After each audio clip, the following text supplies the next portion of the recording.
गणेशाय नमः। श्री सरस्वतये नमः। श्री गुरुचरण कमलेभ्यो नमः। गजाननं भूतगणादिसेवितं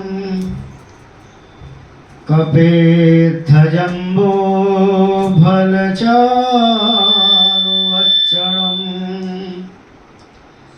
उमासुतं शोकविनाशकारकम्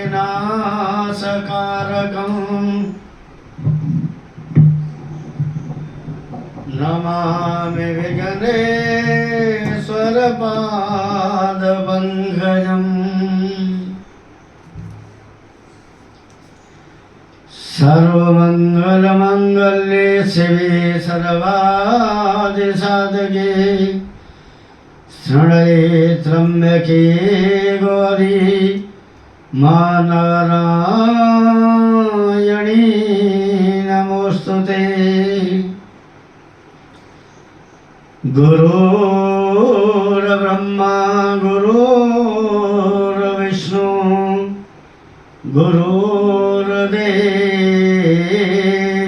महेश्वरा गुरुर्साक्षात् परं ब्रह्म तस्मै श्री गुरवे नमः।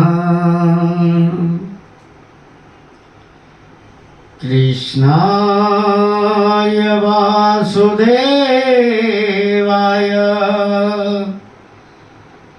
हरये परमात्मने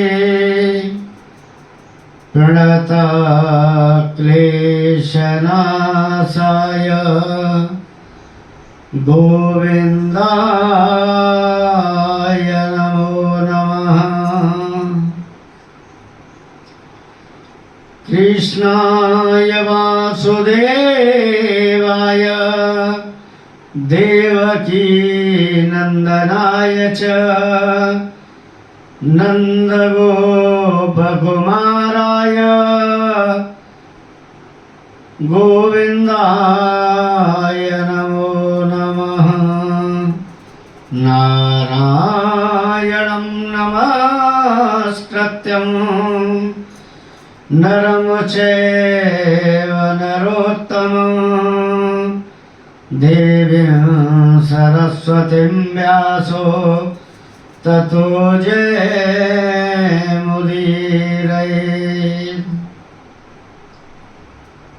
कहा कहूँ छव्यापगी भले बने होना तुलसी मस्तक जब नवे जब धनुष बाण होय हाथ। कित मुरली कित चंद्रिका कित गोपिन को साथ। अपने भगत के कारणे श्री कृष्ण बने रघुनाथ। सच्चिदानंद रूपाय विश्वोत्पत्त्यादिहेतवे तापत्रय विनाशाय श्रीकृष्णाय वयं नमः। राधे तुम बड़े भागिनी कौन तपस्या की। तीन लोक तारन तरन सो तेरे आधे। यं प्रव्रजन्तमनुपेतमपेतकृत्यं द्वैपायनो विरह कातराजुहाव। पुत्रेति तन्मयतया तरवो विनेदो तं सर्वभूतहृदयं मुनिमानतोऽस्मि। कस्तूरीतिलकं ललाटपटले वक्षस्थले कौस्तुभं नासाग्रे वरमुक्तिकं करतले वेणुगरे गङ्गणम् सर्वाङ्गे हरिचन्दनं सुललितं कण्ठे च मुक्तावले गोपस्त्रीपरिवेष्टितो विजयते गोपालचूडामणिम्।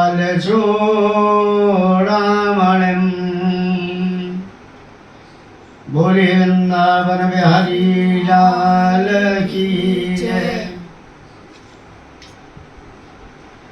कथा के प्रारंभ में भगवान का हरिनाम संकीर्तन 2 मिनट कर लेते हैं। हरे राम राम राम हरे हरे, हरे राम राम राम हरे हरे, हरे कृष्ण कृष्ण कृष्ण हरे हरे, हरे राम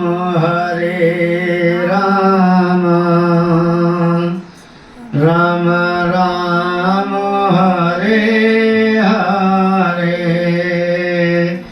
हरे कृष्ण कृष्ण कृष्ण हरे हरे, हरे कृष्ण कृष्ण कृष्ण हरे हरे, हरे राम राम राम हरे हरे, हरे कृष्ण कृष्ण कृष्ण हरे हरे, हरे राम राम राम हरे हरे, हरे कृष्ण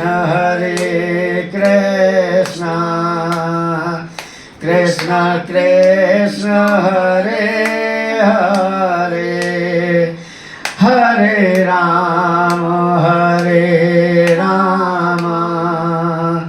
राम राम हरे हरे, हरे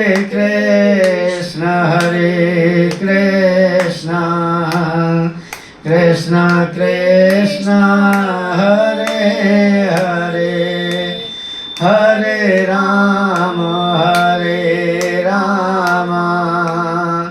राम राम हरे हरे, हरे कृष्ण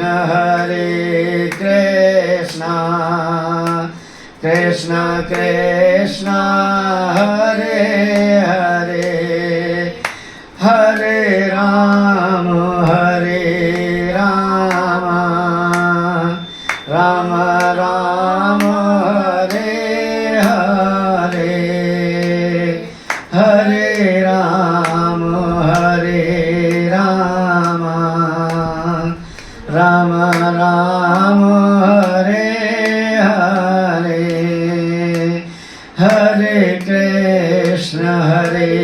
कृष्ण कृष्ण कृष्ण हरे हरे, राधे राधे गोविंद गोविंद राधे राधे राधे गोविंद गोविंद राधे गोपाल राधे गोविंद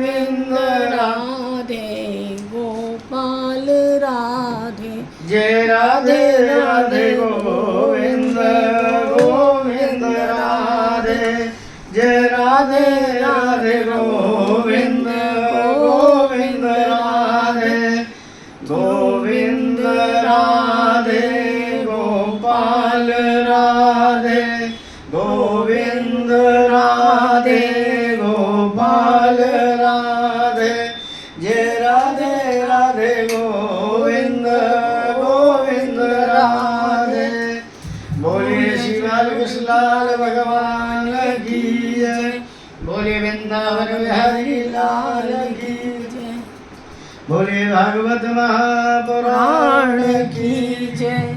आज भगवान की कथा का दूसरा दिवस।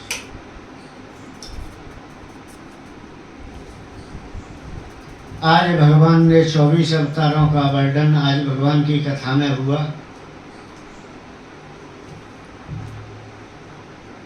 भगवान के 24 अवतार का वर्णन है। महर्षि वेदव्यासी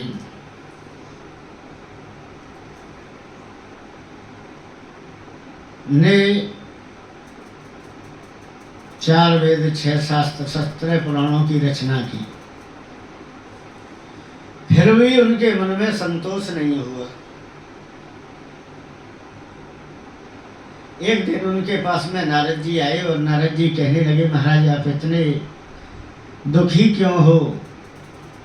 तो व्यास जी कहने लगे, मैंने लोगों का समय देखा है, कोई अपने काम में लगा हुआ है, कोई किसी में लगा हुआ है, कोई किसी में लगा हुआ है, कोई ताश पत्ते खेलने में लगा हुआ है। महाराज संसार के लोग सभी दुखी हैं, ऐसा कोई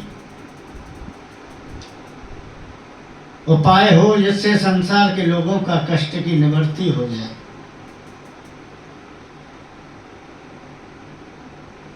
जब नारद जी ने वहां आकर उनसे कहा कि आप श्रीमद् भागवत कथा की रचना करें, तब आज महर्षि वेदव्यास जी ने गणेश जी को बुलाया। गणेश जी ने श्रीमद् भागवत कथा को लिखा। व्यास जी सुनाते गए और गणेश जी लिखते गए। भागवत कथा की ऐसी रचना हुई।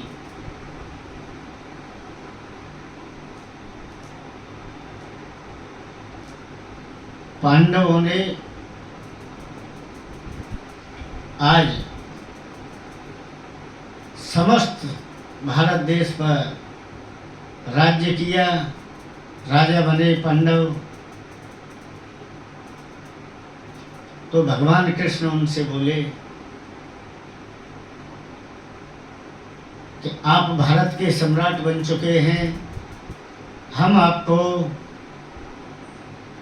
पितामह के पास में ले चलते हैं और पितामह के पास में ले जाने के बाद में आपको पितामह से उपदेश कराएंगे।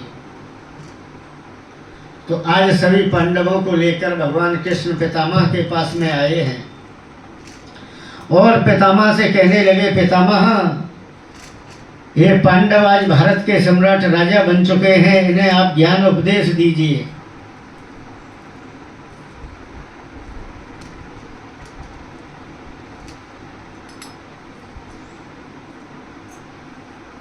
भारत के सम्राट बन चुके हैं, इन्हें आप उपदेश कीजिए। तो आज पितामह कहने लगे,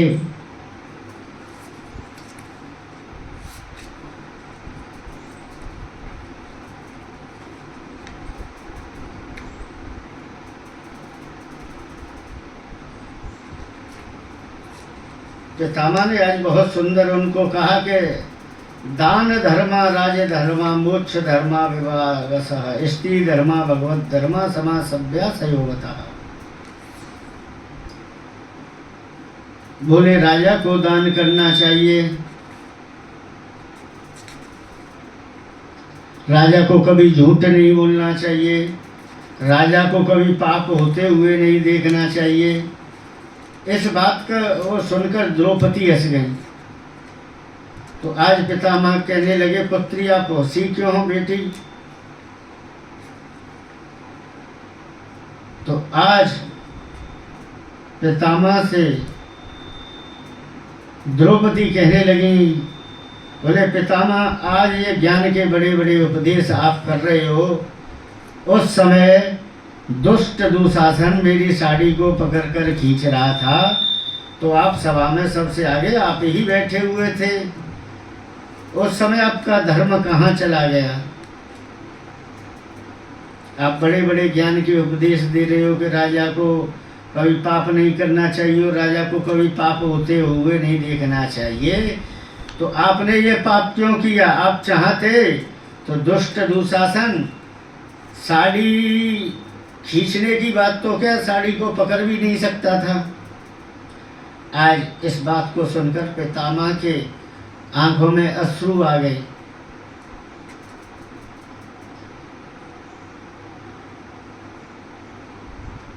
और आज पितामह कहने लगे,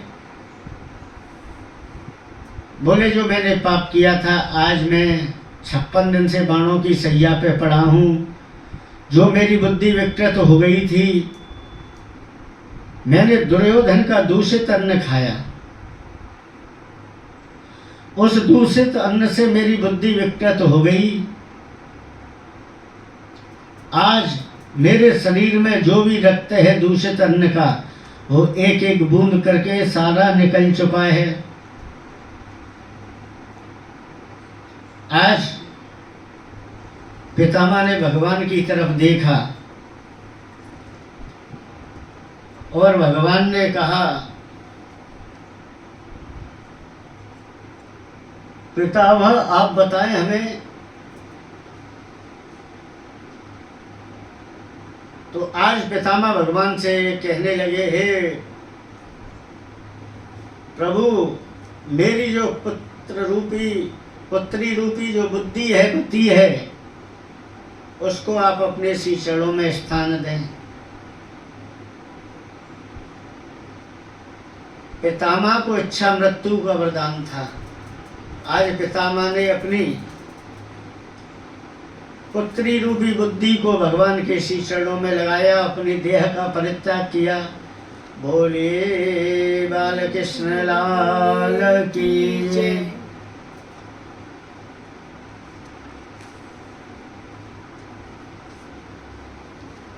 हम आपको बता रहे थे सुखदेव जी का जन्म कैसे हुआ। एक बार नारद जी माता पार्वती के पास कैलाश पर पहुंचे और माता पार्वती से कहने लगे,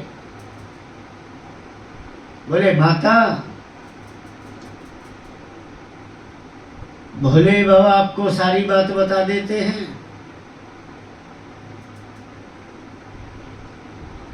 माता पार्वती आज नारद जी से कहने लगी कि जो गुरु मंत्र होता है ना, गुरु मंत्र जो गुरु देते हैं उसको किसी को बताना नहीं चाहिए। भोलेनाथ ने तो मुझे गुरु मंत्र भी बता दिया है। मुझसे कोई बात नहीं छुपाते हैं तुम्हारे भोलेनाथ। नारद जी कहने लगे, तो मैया यह बात भी आपको भोलेनाथ ने बता दी होगी। जो उनके गले में मुंडों की माला पड़ी हुई है, ये मुंड किसके हैं? बोले नारद, वैसे तो सारी बातें बता दी, पर ये मुंड की मालाओं के बारे में मुझे नहीं बताया। तो मैया तुमको क्या बताया भोलेनाथ ने? फिर क्या प्रेम करते हैं तुमसे? इतना कहकर नारद जी कैलाश से चल दिए। उधर से भोलेनाथ जा रहे थे। भोलेनाथ ने कही, कहाँ चले नारद जी? बोले मैं तो जा रहा हूँ, आपको मैया याद कर रही है, आप पहुँचो जल्दी। अब जैसे ही भोलेनाथ कैलाश पे आए तो मैया मलिन वस्त्र पहन के और अपने कोप भवन में चली गई। आज भोलेनाथ कह रहे हैं कि आप क्यों उदास हो, क्यों बैठी हुई हो, क्या बात है, मुझे बात बताएं। बोले आप तो कहते थे मैं आपसे बहुत प्रेम करता हूँ, आप मुझसे क्या खाक प्रेम करते हो? तुम्हारे गले में जो मुंडों की माला है ये क्या है? बोले ये मुंड माला ये है कि जब भी तुम्हारा मृत्यु होती है तो मृत्यु के समय जो मुंड होता है, मैं तुम्हारा इतना प्रेम करता हूँ कि उस मुंड को अपनी माला में पिरो लेता हूँ। बोले हमारी मृत्यु होती है और तुम्हारी कभी मृत्यु नहीं होती है। भोलेनाथ बोले हमने अमर कथा का पान कर रखा है, हमने अमर कथा सुन रखी है।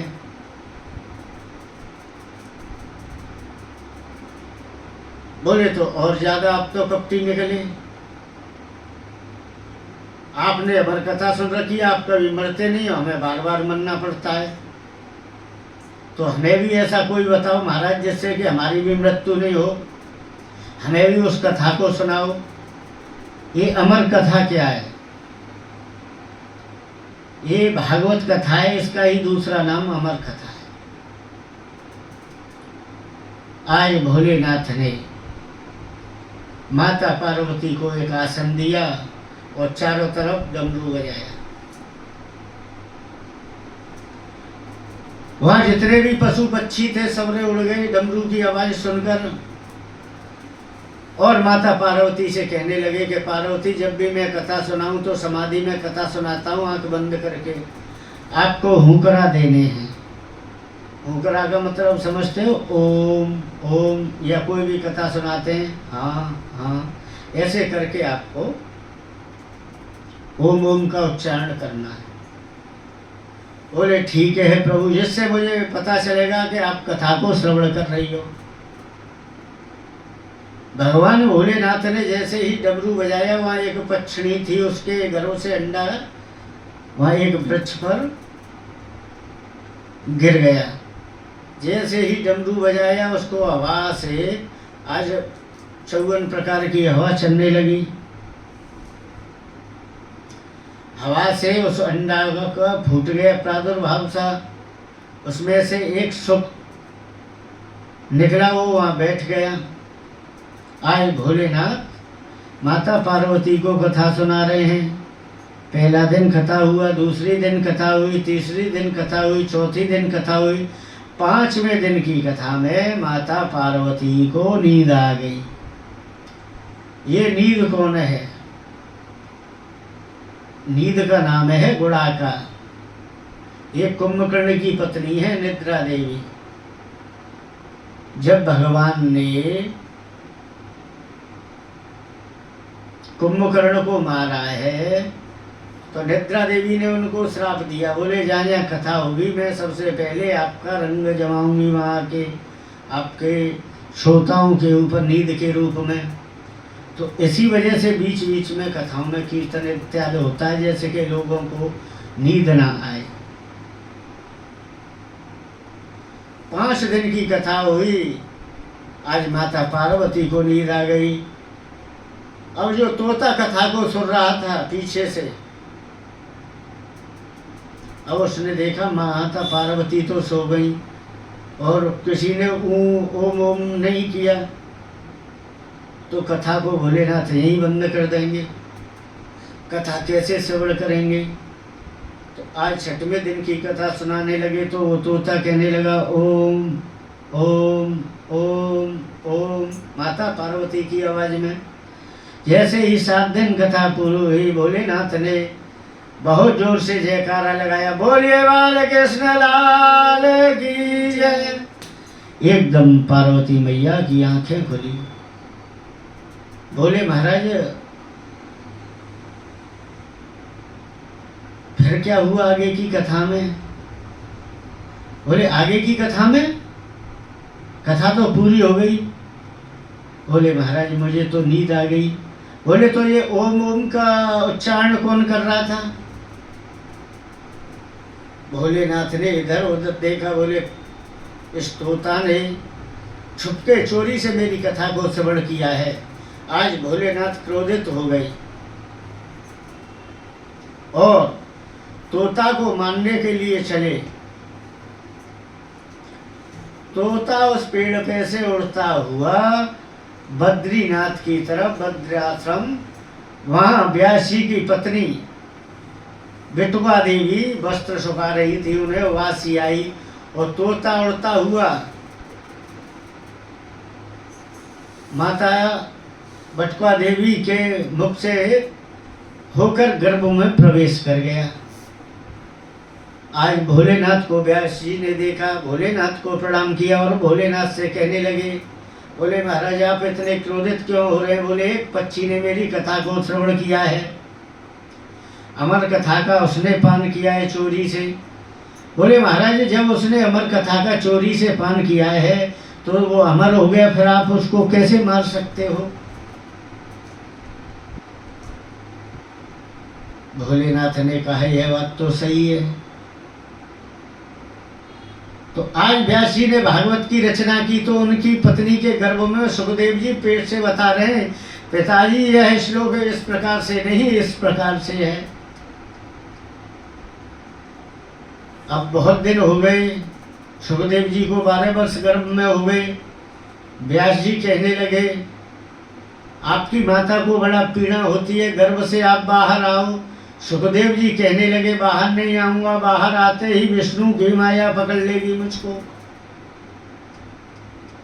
बोले नहीं पकड़ेगी। बोले विष्णु साक्षात आकर कहेंगे मुझसे कि मेरी माया का आप पर कोई असर नहीं होगा, तब मैं बाहर आऊंगा। आज भगवान विष्णु स्वयं आए, स्वयं सुखदेव जी से कहा कि आपको मेरी माया का कोई असर नहीं होगा। आज सुखदेव जी का 12 वर्ष बाद जन्म हुआ। बोलिए श्री सुखदेव जी महाराज की जय। सुखदेव जी का जन्म हुआ। जन्म होते ही नाड़ को कंधा पे लटका के वन की ओर चल दिए। यम व्रजंदमनुपेतमपेत कृत्यम द्वैपायनो विरह कातराजुहाव पुत्रेति तन्मयतया तरभो विनेदो तं सर्वभूत हृदयं मुनिमानतोऽस्मि। आज व्यासी उनके पीछे जा रहे हैं, पुत्र पुत्र कहाँ जा रहे हो? उसी समय वृक्षों ने श्री सुखदेव जी की तरफ से उत्तर दिया। बोले जो मानव के हृदय में अंधकार बैठा हुआ है उसे दूर करने में आपके पुत्र करोड़ों सूर्यों के समान हैं महाराज। कौन किसका बाप कौन किसका बेटा, ये तो संसार की माया है। आज तुम इनके पिता हो, तुम्हारे भी कोई पिता हैं। ये जो माया है, माया का चक्र है, इसको आप नहीं समझ पाओगे व्यासी। सुखदेव जी महाराज आज वन में चल दिए और वन में जाकर भगवान का जन्म से ही सन्यासी थे भगवान सुखदेव जी।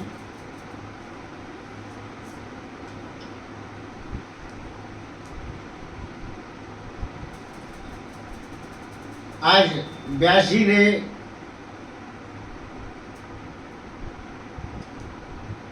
कथा को लिखा। कथा लिखने के बाद में अब आगे की कथा आती है, परीक्षित का जन्म कैसे हुआ। जब महाभारत के समय पांडव और कौरवों का युद्ध चल रहा था, उस समय युद्ध में अभिमन्यु मारा गया। अभिमन्यु की पत्नी उत्तरा के गर्भ में मृत्यु के समय उत्तरा गर्भवती थी। आज भीम ने दुर्योधन की जंगा तोड़ दी और दुर्योधन कहने लगा अश्वत्थामा से, अश्वत्थामा हम 100 कौरव थे, 100 कौरवों का युद्ध में विनाश हो गया और 5 पांडव थे, 5 पांडवों का कुछ नहीं हुआ। आज अश्वत्थामा कहने लगा मित्र, मैं आज 5 पांडवों का सिर काट के लेके आऊंगा।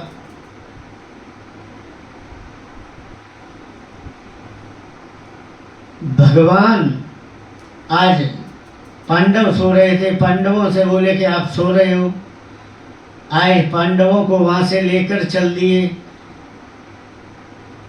दूसरी जगह पर। उन पांडवों की जगह पांडवों के 5 पुत्र आके उन्हीं के बिस्तर पे लेट गई।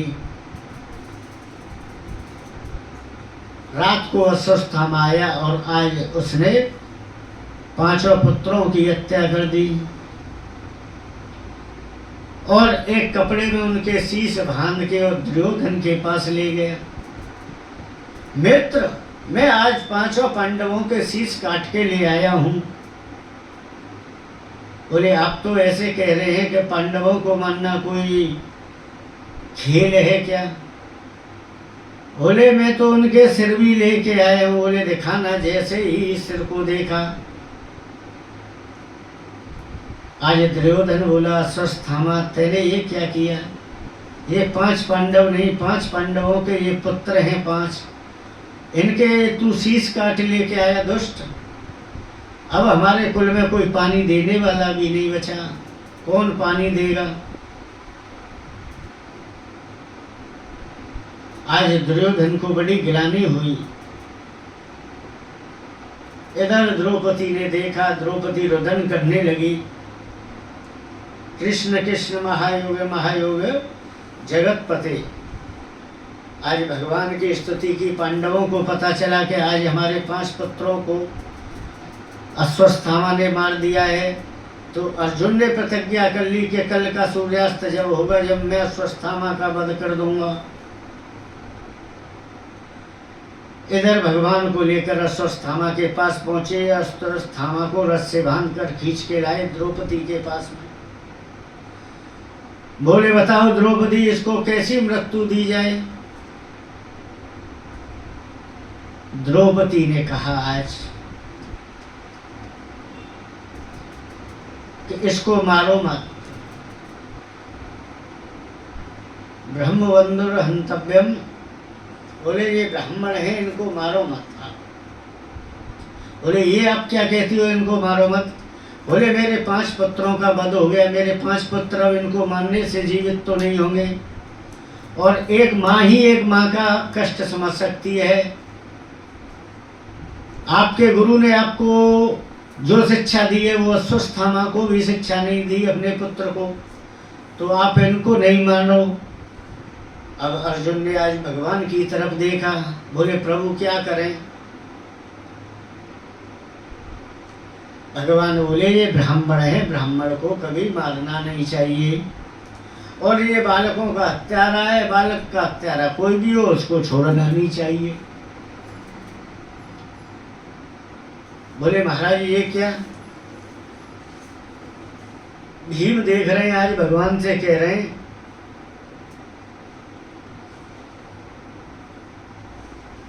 आज भगवान से कहने लगे। बोले अर्जुन कह तो आप मार दो, नहीं तो मैं मार दूंगा इनको।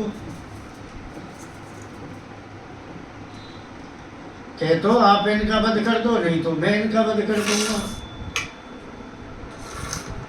भगवान बोले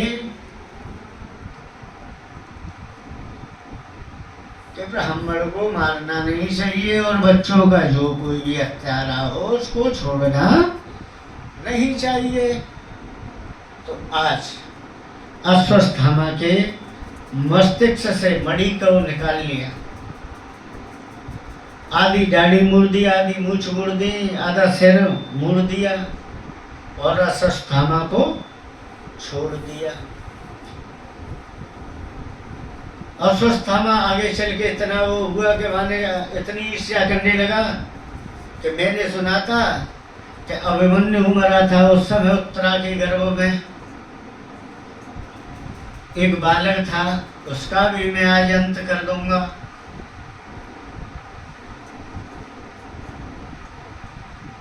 तो आज अश्वत्थामा ने ब्रह्मास्त्र को चला दिया। अब अर्जुन कहने लगे प्रभु क्या करें? आज भगवान कहने लगे, बोले कि आप ब्रह्मास्त्र ही चलाइए, ब्रह्मास्त्र से ब्रह्मास्त्र का काट होगा। आज उत्तरा के गर्भ में ब्रह्मास्त्र अश्वत्थामा ने चला दिया, बड़ा पीड़ा होने लगी। आज उत्तरा भगवान की प्रार्थना करने लगी, कृष्ण पाहे पाहे महायोगिन देव देव जगत्पते नान्यं त्वदभयं पश्ये यत्र मृत्यु परस्पर। उत्तरायण ने कहा, देवादिदेव जगदीश्वर, आप महायोगी, आप मेरी रक्षा कीजिए, रक्षा कीजिए। आपके अतिरिक्त इस लोक में मुझे अभय देने वाला और कोई नहीं है। सूत जी कहते हैं, भक्त बख्शा भगवान श्री कृष्ण उनकी बात सुनते ही स्वस्थामा पांडवों के भस्म को निर्जीव करने के लिए ब्रह्मास्त्र का प्रयोग किया। शौनक जी, उस समय पांडवों ने भी देखा जलते हुए 5 बाण हमारी ओर आ रहे हैं, इसीलिए उन्होंने भी अपने अस्त्र उठा लिए। सर्वशक्तिमान भगवान श्री कृष्ण ने अपने अन्य प्रेमियों पर, शरणागत भक्तों पर भगवान ने आज उत्तरा के गर्भ में जाकर और उत्तरा के पुत्र की रक्षा की।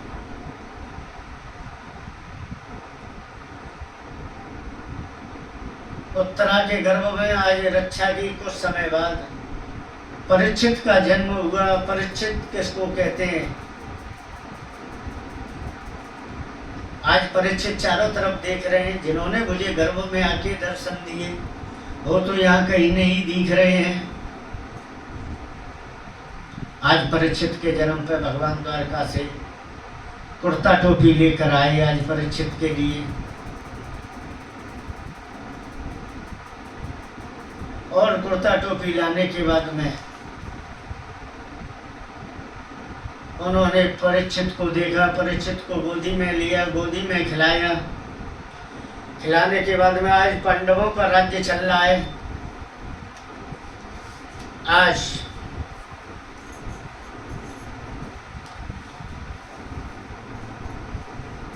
भगवान द्वारका के लिए जाने लगे तो आज अर्जुन भगवान को द्वारका छोड़ने के लिए गए हैं।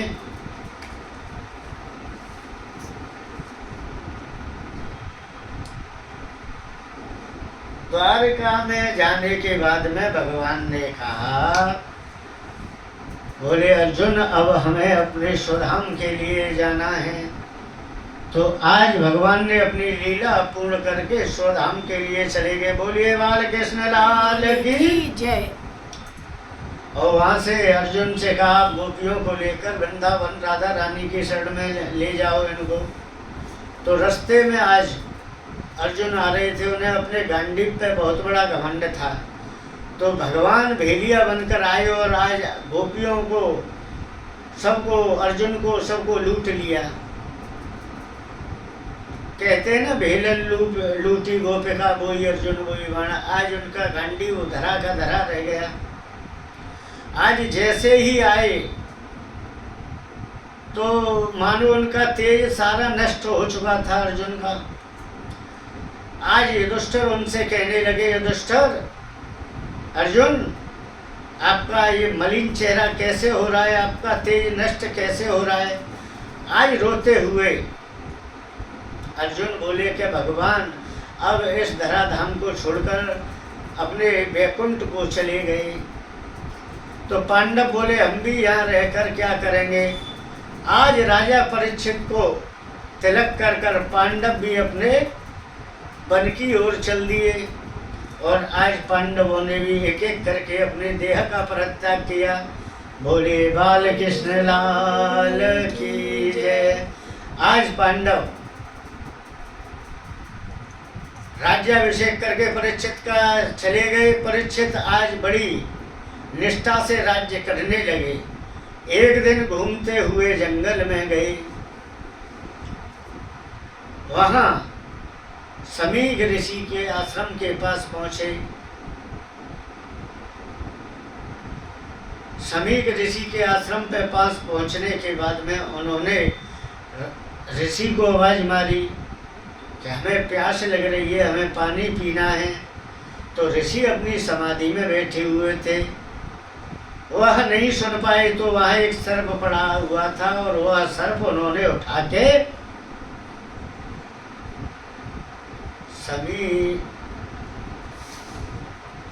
समीघ ऋषि के गले में डाल दिया। सर्प डाला और डाल के चले गई।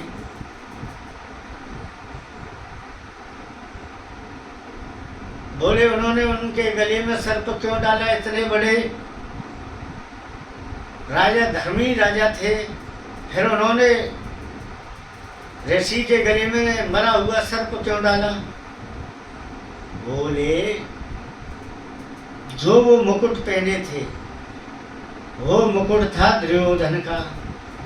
दुर्योधन का जब वध किया था पांडवों ने, उसको दुर्योधन को मारकर उस मुकुट को अपने राजघराने में रख दिया। आज राजा परीक्षित ने उस मुकुट को पहन लिया। उस मुकुट से उनकी बुद्धि विकृत हो गई, क्योंकि कलयुग आ चुका था। पांडवों के जाने के बाद में कलयुग आ चुका था। अब कलयुग ने परीक्षित को देखा, एक धर्मरूपी बैल है, उसके 3 पैर काट दिए। आज उसको परीक्षित जी मानने के लिए दौड़े, तो परीक्षित के उसने पैर पकड़ लिए। प्रभु मैं कहाँ जाऊँ, कहाँ रहूँ, मुझे कोई ऐसा स्थान बतलाइए आप। तो परीक्षित को 4 स्थान दे दिए। धूतम पानम स्त्रियम सुना, जहाँ जुआ खेला जाए वहाँ कलयुग का वास है। जहाँ मदरा शराब इत्यादि व्यक्ति हो वहाँ कलयुग का वास है। जहाँ स्त्री गमन होता हो वहाँ कलयुग का वास है। जहाँ चोरी का धन हो, कमाया हुआ धन हो, वहाँ कलयुग का वास है। और जो मुकुट था परीक्षित जी के गले में, वो पांडवों ने जरासंध को मार के लेके आए, तो उसमें कलयुग बैठ गया। उन्होंने कहा महाराज एक जगह और दे दो सुंदर सी। बोले सोना दे वास है। तो भगवान कहते हैं सोने में तो मेरा वास है। बोले जो मेहनत से कमाया हुआ सोना है उसमें ठाकुर जी का वास होता है। जो किसी से छुड़ के लिया हो, किसी का चुरा के लिया हो, उसमें कलयुग का वास रहता है। तो उसी ही मुकुट ने राजा परीक्षित की बुद्धि को आज विकृत कर दिया। आज वहाँ ग्वाल वालों ने कहा कि हमारे संगी ऋषि आए, बोले हमारे पिताजी के गले में ये सर्प किसने डाला है? बोले एक राजा आए थे, परीक्षित राजा, उन्होंने आवाज मारी, गुरुजी नहीं जगे, गुरुजी के गले में ये मरा हुआ सर्प डाल दिया।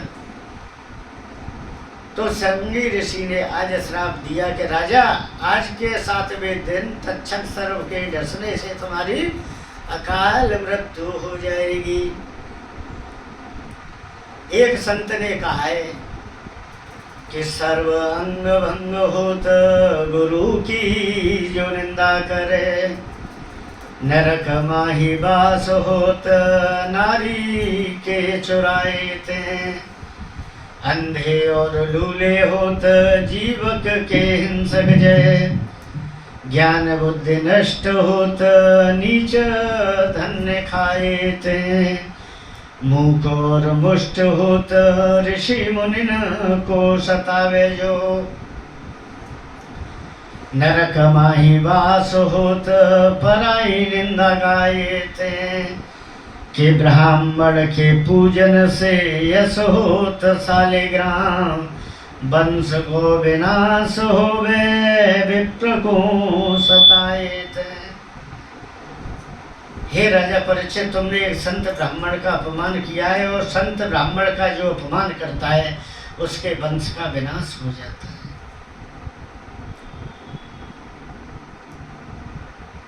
ब्राह्मण के सताने से वंश का विनाश हो जाता है। तुमने एक संत और ब्राह्मण का अपमान किया। जब आज समीर ऋषि की समाधि खुली,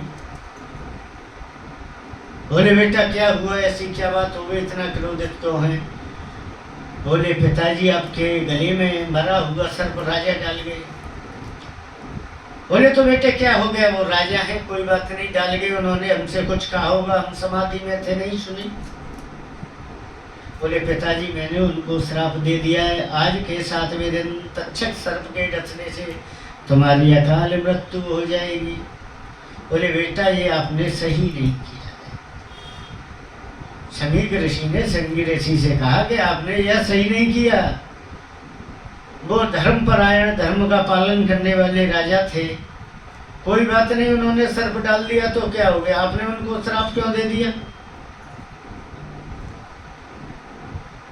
आज समीक ऋषि ने अपने शिष्यों से कहा कि राजा परीक्षित से जाके कह दो कि आपकी 7 दिन बाद मृत्यु हो जाएगी, तो 7 दिन में अपने मुक्ति का कोई साधन ढूंढ लें। आज समीक ऋषि के शिष्य राजा परीक्षित के पास पहुंचे और राजा परीक्षित से कही, हे राजन, तुमने समीक ऋषि के गले में जो मरा हुआ सर्प डाल दिया था, उनके पुत्र संगी ऋषि ने आपको श्राप दे दिया है कि आज के 7वें दिन तक्षक सर्प के डसने से तुम्हारी अकाल मृत्यु हो जाएगी, तो आप अपनी 7 दिन में मुक्ति का उपाय ढूंढ लें। आज राजा बड़े प्रसन्न हुए, बोले भारत में कोई ऐसा तो है कि इसको अपनी मृत्यु का पता है कि 7 दिन से पहले हमने मर नहीं सकता हूँ, क्योंकि संत का श्राप है। भगवान भी कहते हैं, ममो वचन जाए पर जाए फीका, विप्र वचन पत्थर की लीका। बोले मेरे वचन से आगे संत ब्राह्मण के वचन चलते हैं, तो संत ब्राह्मणों का वचन कभी फीका नहीं पड़ सकता है, तो 7 दिन तक तो मुझे कोई ही नहीं मार सकता है। आज अपनी पत्नी से कहा कि आज के 7वें दिन मेरी मृत्यु हो जाएगी, तो उन्होंने अपने बेटे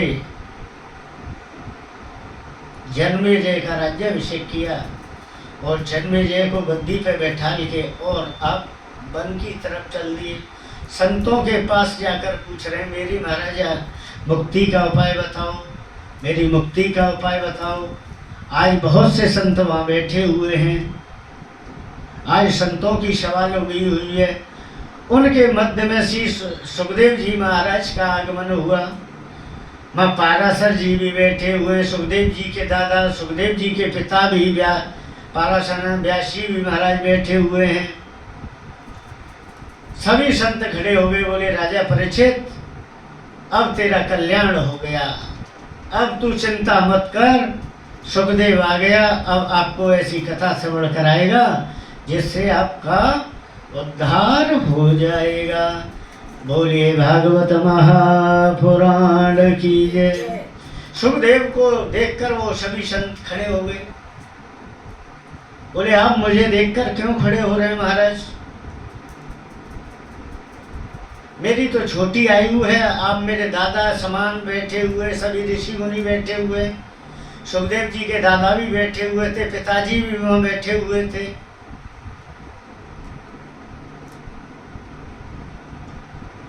जैसे ही उन्होंने कहा, संतों ने बोले धन वृद्धा बल वृद्धा आयुर्वृद्धा स्थैव च ते सर्वे ज्ञान वृद्धाश्च किंकरा शिष्य किंकरा। कोई बल में बड़ा होता है, कोई आयु में बड़ा होता है, कोई पैसे में बड़ा होता है, पर ते सर्वे ज्ञान वृद्धाश्च किंकरा शिष्य किंकरा। जो महाराज ज्ञान में बड़े होते हैं वही सबसे बड़े होते हैं। तो जो मानव के हृदय में अंधकार बैठा हुआ है, आप दूर करने में करोड़ों सूर्यों के समान हैं। तो आज राजा परीक्षित ने सुखदेव जी महाराज का सुंदर आसन लगाया, तिलक किया, पूजन किया सुखदेव जी का, और आसन बिछाकर सुखदेव जी महाराज से कहने लगा कि आप मुझे 7 दिन में ऐसी कोई कथा सुनाएं जिससे मेरी मुक्ति हो जाए। आज सुखदेव जी महाराज ने राजा परीक्षित को श्रीमद् भागवत कथा का पान कराना।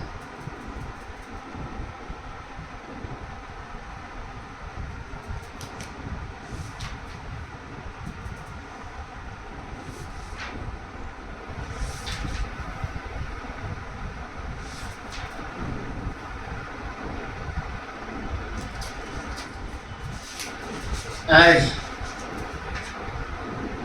सुखदेव जी महाराज का पूजन किया। पूजन करने के बाद में राजा परीक्षित ने भागवत जी का पूजन किया।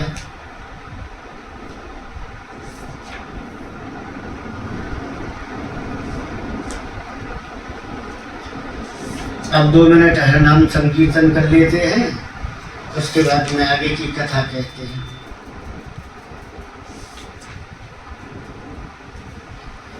श्री कृष्ण गोविंद हरे मुरारी, हे नाथ नारायण वासुदेवा। श्री कृष्ण गोविंद हरे मुरारी, हे नाथ नारायण वासुदेवा। श्री कृष्ण गोविंद हरे मुरारी, हे नाथ नारायण वासुदेवा। श्री कृष्ण गोविंद हरे मुरारी, हे नाथ नारायण वासुदेवा। श्री कृष्ण गोविंद हरे मुरारी, हे नाथ नारायण वासुदेवा।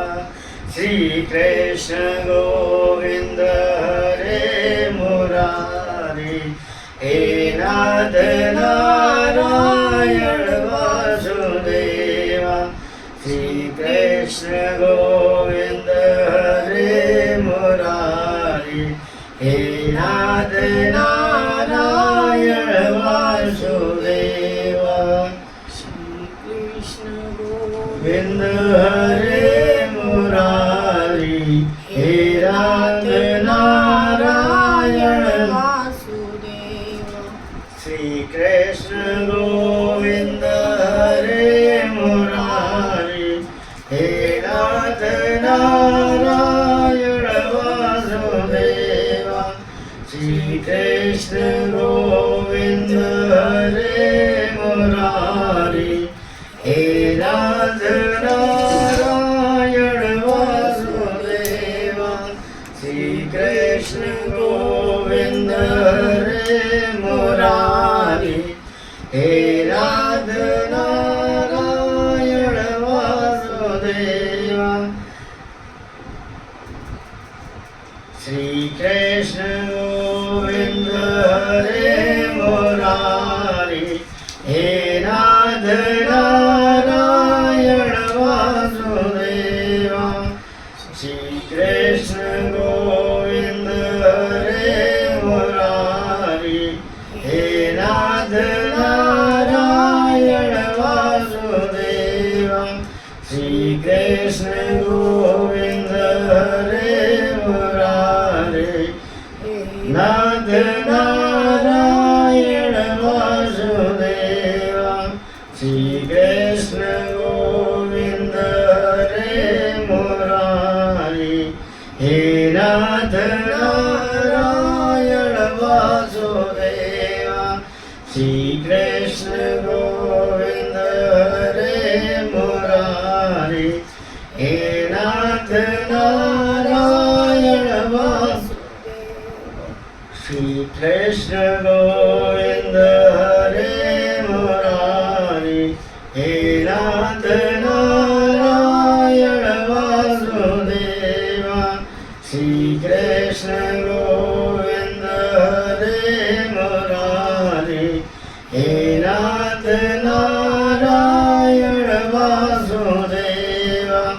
श्री कृष्ण गोविंद हरे मुरारी, हे नाथ नारायण वासुदेवा। श्री कृष्ण गोविंद हरे मुरारी, हे नाथ नारायण वासुदेवा। श्री कृष्ण गोविंद हरे मुरारी, हे नाथ नारायण वासुदेवा। श्री कृष्ण गोविंद हरे मुरारी, हे नाथ नारायण वासुदेवा। श्री कृष्ण गोविंद हरे मुरारी, हे नाथ नारायण वासुदेवा। श्री कृष्ण गोविंद हरे मुरारी, हे नाथ नारायण वासुदेवा। श्री कृष्ण गोविंद हरे मुरारी, हे नाथ नारायण वासुदेवा।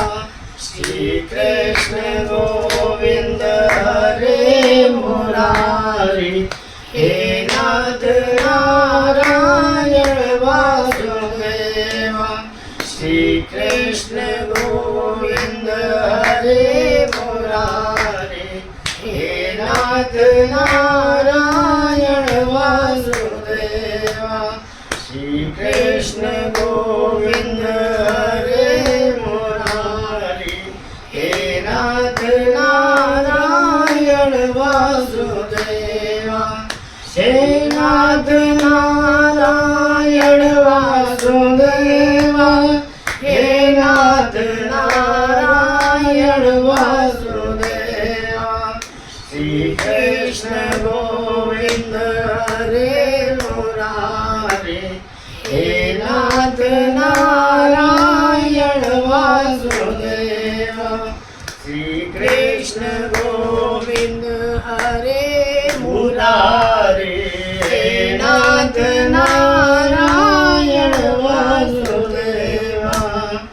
श्री कृष्ण गोविंद हरे मुरारी, हे नाथ नारायण वासुदेवा।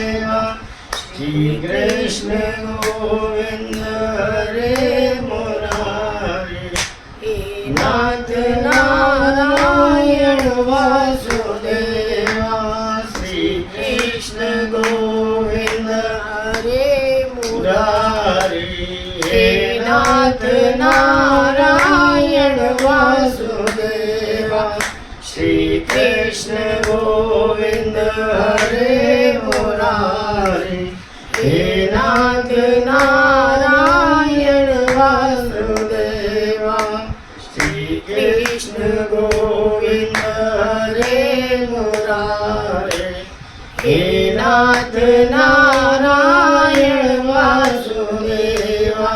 श्री कृष्ण गोविंद हरे मुरारी, हे नाथ नारायण वासुदेवा। श्री कृष्ण गोविंद हरे मुरारी, हे नाथ नारायण वासुदेवा। श्री कृष्ण गोविंद हरे मुरारी, हे नाथ नारायण वासुदेवा। श्री कृष्ण गोविंद हरे मुरारी, हे नाथ नारायण वासुदेवा। श्री कृष्ण गोविंद हरे मुरारी, हे नाथ नारायण वासुदेवा। बोले श्री कृष्ण लाल की जय। आज थोड़ी सी कथा और श्रवण करा देता हूँ आपको, उसके बाद में फिर आरती करेंगे। सूत जी कहते हैं, सुखदेव जी के वचन भगवत तत्व का निश्चय कराने वाले उत्तरानंद राजा परीक्षित ने उन्हें सुनकर अपनी सद्बुद्धि भगवान श्री कृष्ण के शरणों में अन्य भाव से समर्पित कर दी। शरीर, पत्नी, पुत्र, महल, पशुधन, भाई बंधु और निष्कट राज्य में नित्य के अभ्यास के कारणों की दृढ़ ममता हो गई थी। एक क्षण में ही उन्होंने ममता का त्याग कर दिया। शौनकादिक ऋषि महान मनुष्य परीक्षित ने अपनी मृत्यु का निश्चय समय जान लिया, इसीलिए उन्होंने धर्म अर्थ काम से संबंध रखने वाले जितने भी कर्म थे उनका संन्यास कर दिया।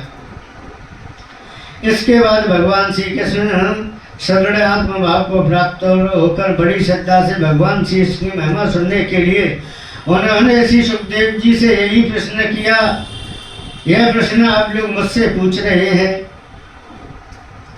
परीक्षित ने पूछा, भगवत स्वरूप मुनिवर, आप परम पवित्र और सर्वज्ञ हैं। आपने जो कहा है वो सत्य एवं उचित है। आप जो जो भगवान की कथा करते जा रहे हैं तो मेरे ज्ञान का पर्दा बढ़ता जा रहा है। मैं आपसे फिर भी यह जानना चाहता हूँ कि भगवान अपनी माया से इस संसार की सृष्टि कैसे करते हैं। इस संसार की रचना तो इतनी रहस्यमयी है कि ब्रह्मादि समर्थन लोकपाल भी इनके समझने में भूल कर बैठे हैं। भगवान कैसे इस विश्व की रक्षा और फिर संहार करते हैं। अंतर शक्ति परमात्मा किन किन शक्तियों का आश्रय लेकर अपने आप को खिलौना बनाकर खेलते हैं। वे बच्चों के बनाए हुए घरों की तरह ब्रह्मांडों को कैसे बनाते हैं और फिर किस प्रकार बात की बात में मिटा देते हैं। भगवान श्री हरि लीलाएं बड़ी अद्भुत हैं, अचिंत है, इसमें संदेह नहीं है। बड़े बड़े विद्वानों के लिए उनकी लीला का रहस्य समझना अत्यंत कठिन प्रतीत होता है। भगवान तो अकेले ही है, वे बहुत से कर्म करने के लिए पुरुष रूप से प्रकट विभिन्न गुणों के एक साथ ही धारण करते हैं अथवा अनेकों अवतार ग्रहण करके उन्हें क्रमशः धारण करके मुनिवर आप वेद और ब्रह्मत्व दोनों का मर्मज्ञ हैं, इसीलिए मेरे संदेह का निवारण कीजिए। सूत जी कहते हैं, जब राजा परीक्षित ने भगवान के गुणों का वर्णन करने के लिए उनसे इस प्रकार प्रार्थना की, तब सुखदेव जी ने भगवान श्री कृष्ण का बार बार स्मरण करके अपना प्रवचन प्रारंभ किया। बोलिए श्री सुखदेव जी महाराज की जय। सुखदेव जी ने कहा, उन पुरुषोत्तम भगवान चरण कमलों में मेरी कोटि कोटि वंदना। ससंग चक्रम सगरीट कुंडलम सफीद वस्त्रम सरसीरेक्षणम सारवक्षस्थल कौस्तुभम श्रियम नमामि विष्णु सरसा चतुर्भुजम।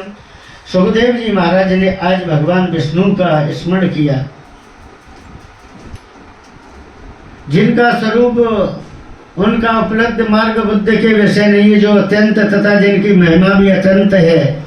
हम पुनः बार बार उनके चरणों में नमस्कार करते हैं, जो सत्पुरुषों का दुख मिटाकर उन्हें अपने प्रेम का दान करते हैं, दुष्टों की सांसारिक बढ़ती रोककर मुक्ति देते हैं तथा जो लोग परमहंस आश्रम में स्थित हैं उन्हें उनकी अभिष्ट वस्तु दान करते हैं, क्योंकि चराचर समस्त प्राणी उनकी मूर्तियां, इसीलिए किसी भी उनका पक्षपात नहीं है। जो बड़े विभक्त वत्सल हैं और हठ पूर्व भक्तहीन साधन करने वाले लोग, जिनकी छाया भी नहीं छू सकते, जिनके समान भी किसी ऐश्वर्य नहीं है, फिर उनसे अधिक हो ही कैसे सकता है। तथा ऐसे ऐश्वर्य भक्त पाकर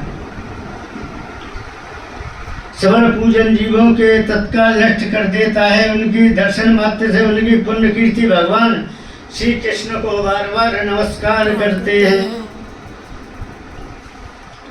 बड़े बड़े तपस्वी, दानी, यशस्वी, मनस्वी, सदाचारी, मंत्रवेत्ता जब तो अपनी साधनाओं तथा अपने आप को उनके चरणों में समित कर देते हैं, कल्याण की प्राप्ति हो जाती है।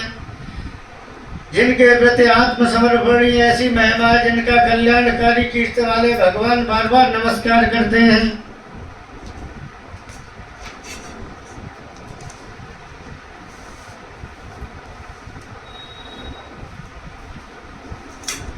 विद्वान पुरुष जिनके शरण कमल संतरूप समाधि शुद्ध होती है, बुद्ध के द्वारा आत्मता का साक्षात करने वाले, उनके अपने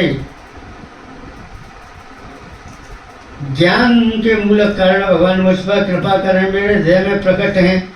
भगवान की पंच महाभूतों से इन शरीरों का निर्माण करके जीव के सहन करते हैं और 5 ज्ञानेन्द्रियां, 5 कर्मेंद्रियां, प्राण और एक मन, इन 16 कलाओं में संयुक्त होकर 16 विषयों का भोग करते हैं। ये सर्वभूत भगवान मेरी वाणी अपने गुणों से अलंकृत कर देते। संत पुरुष जिनके मुख कमल से मकरंद के समान झरती हुई ज्ञानमयी सुधा का पालन करते हैं, उन वासुदेवता सर्वज्ञ भगवान व्यास के शरणों में मेरा बार बार नमस्कार है। परीक्षित वेद गर्भ स्वयं होने के नारद से प्रसन्न करने लगे। यही बात कही थी जिनका स्वयं भगवान नारायण ने उन्हें उपदेश किया, और अब मैं तुमसे कह रहा हूँ।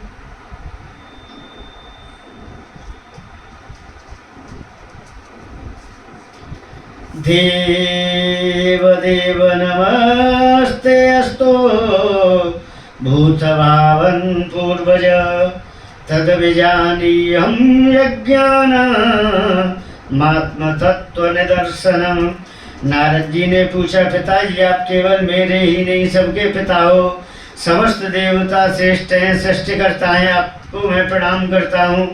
आप मुझे वह ज्ञान दीजिए जिससे आत्मा का तत्व साक्षात्कार हो जाता है। पिताजी इस संसार का लक्षण है, इसका आधार क्या है, इसका निर्माण किसने किया है, इसका प्रलय करके किससे होता है, किसके अधीन है और वास्तव में यह क्या वस्तु है, आप इसका तत्व बताइए।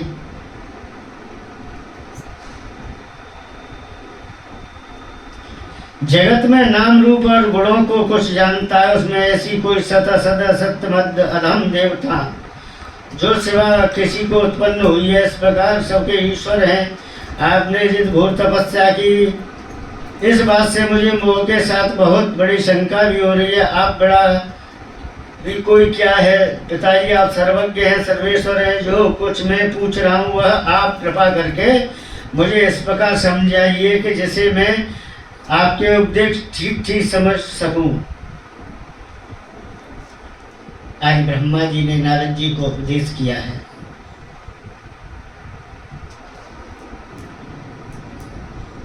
नारद जी को ब्रह्मा जी ने कहा, बेटा नारद, तुमने जीवों के प्रति करुणा के भाव से भरकर यह बहुत ही सुंदर प्रश्न किया है, क्योंकि मुझे इस भगवान के गुणों का वर्णन करने की प्रेरणा मुझे प्राप्त हुई है। तुमने मेरे विषयों में जो कुछ कहा, तुम्हारा वह कथन ही सत्य असत्य नहीं है, क्योंकि जब तक मुझे परे का तत्व जो स्वयं भगवान ही है ज्ञान नहीं लिया जाता, तब तक मेरा ऐसे ही प्रभाव प्रतीत होता है।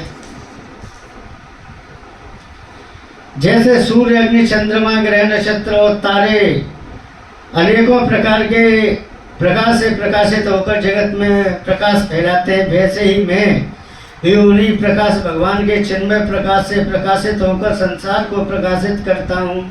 उन भगवान वासुदेव में की मैं वंदना करता हूँ और ध्यान भी जिन दुर्जय माया से मोहित होकर लोग मुझे जगत गुरु भी कहते हैं। यह माया तो उनकी आंखों के सामने ठहरती ही नहीं, झेप कर दूर से ही भाग जाती है, परंतु संसार के अज्ञानी जब उसी मोह होकर यह मेरा यह सब प्रकार से करते हैं। भगवत स्वरूप नारद, द्रव्य, कर्म, काल, स्वभाव और जीवन वास्तव में भगवान से भिन्न दूरी कोई भी वस्तु नहीं है। वेद नारायण के परायण हैं, देवता भी नारायण के ही अंगों के कल्पित हैं और समस्त यज्ञ भी नारायण की प्रशंसा के लिए ही होती है तथा उनके जिस लोगों की प्राप्ति होती है वो भी नारायण ही कल्पित हैं। सब प्रकार के योग भी नारायण की प्राप्ति है, तो यह सारी तपस्या नारायण की ओर ही ले जाने वाली है। ज्ञान द्वारा भी नारायण जाने वाले हैं। साध्य और साधक पर्यंत समान भगवान नारायण में ही है।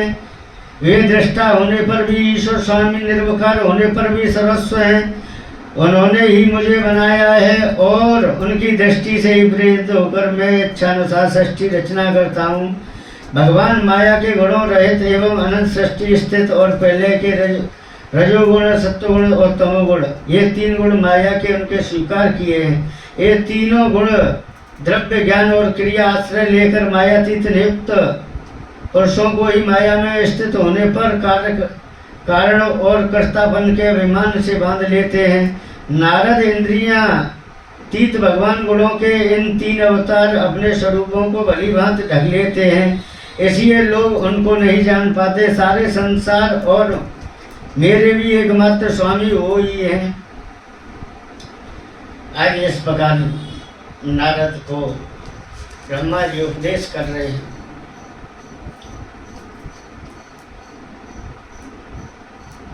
विराट भगवान के अंगों में इस प्रकार भी लोगों का कल्पना की जाती है। उनके शरीरों में पृथ्वी है, नाभि है, भूलोक है और सिर में स्वलोक है। बोलिए श्री बाल कृष्ण लाल की जय। आगे की कथा को हम आपको कल से बढ़ कराएंगे। बोलिए वृंदावन बिहारी लाल की जय। अब 2 मिनट कीर्तन कर लेते हैं, उसके बाद में आरती करेंगे। श्रीमन्नारायण नारायण नारायण, श्रीमन्नारायण नारायण नारायण,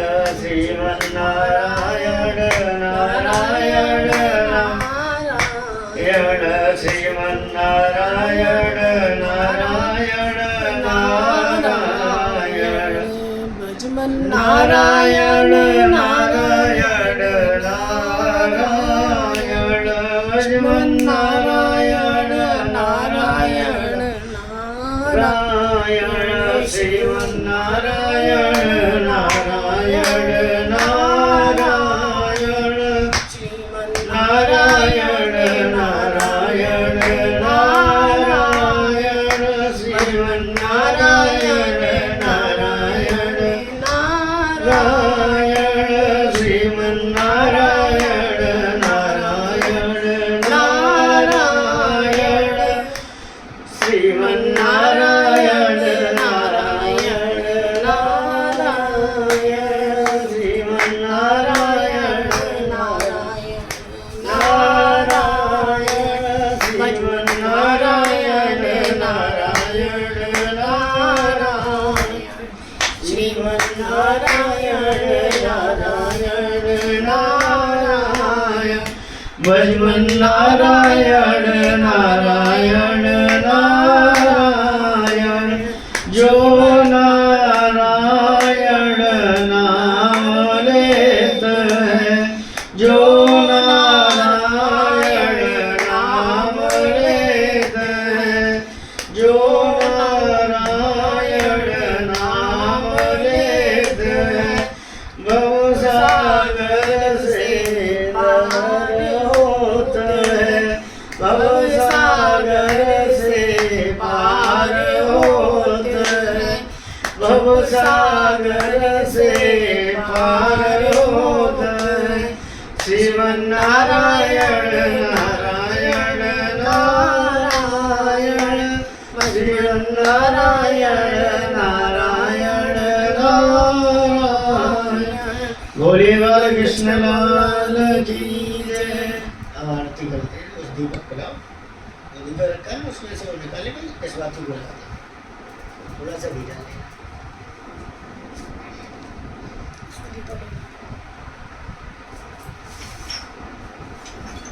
थोड़ा सा घी डाल दो और पंखे पकड़ के बन लो और आरती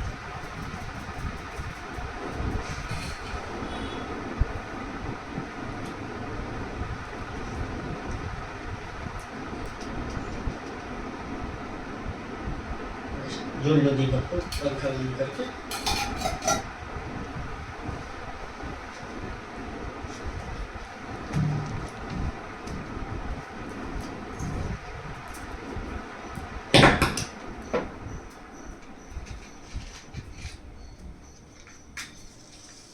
ठाकुर जी की तरफ लगाओगे इसको दीपक को किधर लगाओगे दीपक तो आरती का मेरे हाथ में आएगा ना आएगा पर ऐसा इस कैमरे को कैमरे को ठाकुर जी की तरफ कर रही देख लो अपना हिसाब किधर करना है उस हिसाब से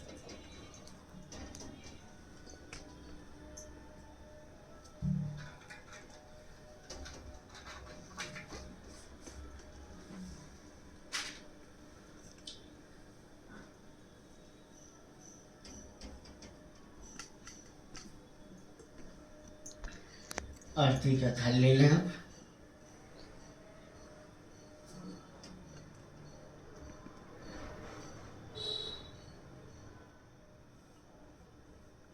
वहाँ लगाओ वहाँ से जब तुम दिखोगे वहाँ उसको नहीं ना क्या करते हुए अभी तो आरती का आएगा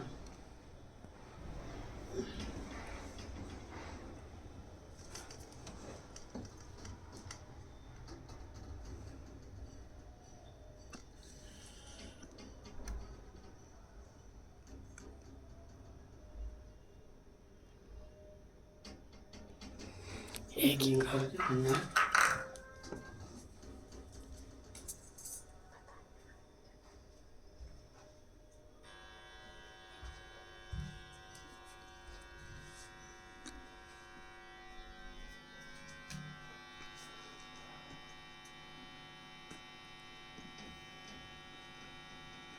फिर आप नहीं दिखोगे इसमें यहाँ से आप तो आरती करोगे तो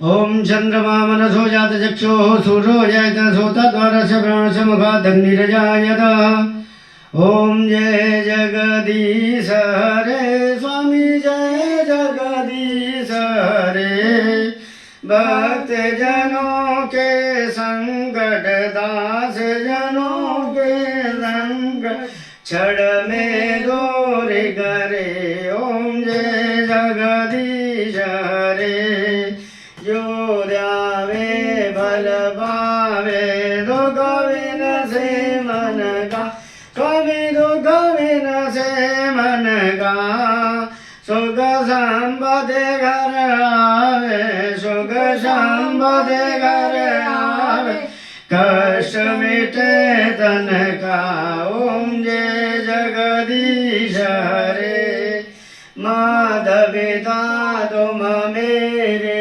शरण गाँव में किसके स्वामी शरण गाँव में किसके तुम बिन और न दूजा प्रभु बिन और न दूजा आश करूँ मैं जिसकी ओम जय जगदीश हरे तुम पूर्ण परमात्मा तुम अंतरयामी स्वामी तुम अंतरयामी पार ब्रह्म परमेश्वर पार ब्रह्म परमेश्वर तुम सबके स्वामी ओम जय जगदीश हरे तुम करुणा के सागर तुम पालन करता स्वामी तुम रक्षा करता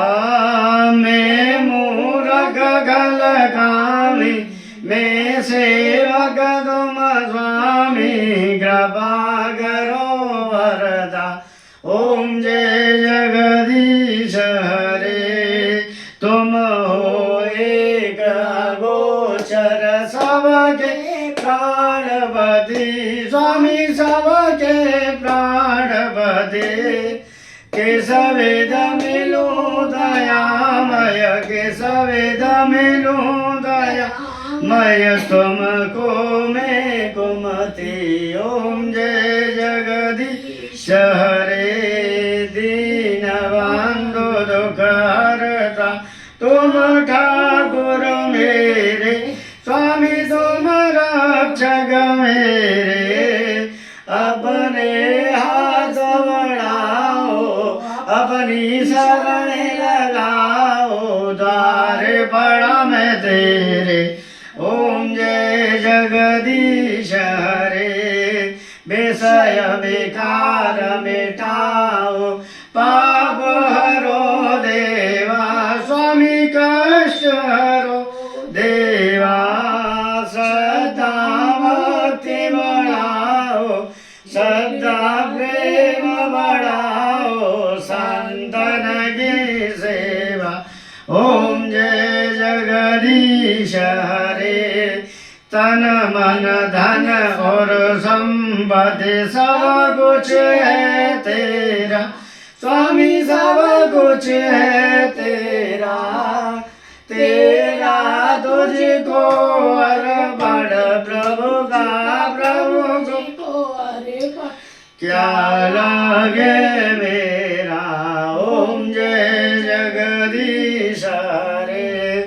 श्री श्याम सुंदर जी की आरती जो कोई नर गावे स्वामी प्रेम सहित गावे कहत शिवानंद स्वामी जपत हरि हरे स्वामी मनवांछित फल पावे ओम जय जगदीश हरे मथुरा में जन जन्म लियो है गोकुल प्यारो स्वामी गोकुल प्यारो आरती वही संपूर्ण आरती वही संपूर्ण बोलो जयकारो ओम जय जगदीश हरे कर्पूर गौरम करुणावतारम संसार सारम भुजगेन्द्रहारम सदा वसन्तं हृदयारविन्दे भवं भवानी जयतं नमामि त्वमेव माता च पिता त्वमेव बन्धुः च सखा त्वमेव विद्या द्रविणं त्वमेव सर्वं मम देव ओम आरार्तिकं जलं शीलीगणे वन्दनं पुष्पै देवाः ओम देवो शान्ति पृथ्वी शान्तिराप शान्तिरोदय शान्ति वनस्पतय शान्ति विश्वे देव शान्ति ब्रह्म शान्ति सर्वगुण शान्ति सामा शान्ति रेधि यतो यदा हाथ में पुष्प ले लें लो ओम जगनेन यज्ञमय जंत देवास्तान धर्माण पितमन्नासन्न ते अनागम महिमाना सजन्ते पूर्वे साध्याः सन्ति देवाः हरि ओम मा एकदन्ताय विद्महे वक्रतुण्डाय धीमहि तन्नो दन्ती प्रचोदयात् हरि ओम हंसाय विद्महे परमहंसाय धीमहि तन्नो श्रीशुभदेवः प्रचोदयात् हरि ओम महालक्ष्मी च विद्महे विष्णुपत्नी च धीमहि तन्नो लक्ष्मी प्रचोदयात् हरि ओम नारायणाय विद्महे वासुदेवाय धीमहि तन्नो श्री विष्णु प्रचोदयात् हरि ओम तत्पुरुषाय विद्महे महादेवाय धीमहि तन्नो रुद्रः प्रचोदयात् हरि ओम अंजनी कुमाराय विद्महे पवनपुत्राय धीमहि तन्नो श्री हनुमत् प्रचोदयात् हरि ओम यशोदानंदनाय च विद्महे नंदनंदनाय विद्महे यशोदानंदनाय च धीमहि तन्नो श्री कृष्ण प्रचोदयात् सेवन्तिका वकुलचम्पकपाटलब्जे पुन्नागजातकरवीलरसालपुष्पे बिल्वप्रमाल तुलसीदलमञ्जरी विश्वं पूजयामि जगदीश्वरं हे प्रसीद नाना सुगन्धपुष्पाणि यथा कालोद्भवानि च पुष्पाञ्जलिमया दत्त्वा ग्रहाणां परमेश्वर श्री प्राणपुरुषोत्तमा नमः श्री बालकीलाल मंत्र पुष्पांजलिं समर्पयामि। छोड़ दे हाथ जोड़ ले वही की वही प्रदक्षिणा करें यानि कानि च पापानि जन्मान्तर्गतानि च तान् सर्वान् प्रदक्षिणाय पदे पदे आवाहनं न जानामि तवार्चनं पूजां चैव न जानामि क्षम्यतां परमेश्वर मंत्रहीनं क्रियाहीनं भक्तहीनं सुरेश्वर यद् पूजितं मया देव परिपूर्णं तदस्तु मे। ठाकुर जी महाराज को प्रणाम करें। प्रणाम के बाद आप प्रसाद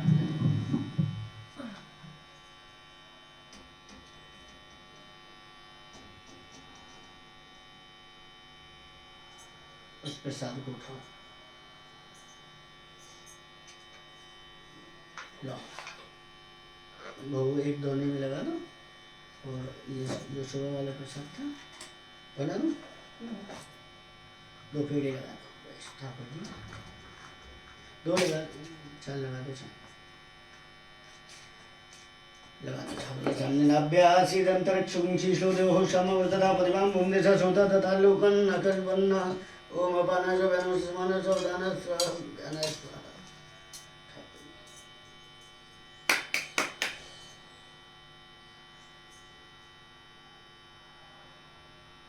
कर दिया और इसको बंद कर दो।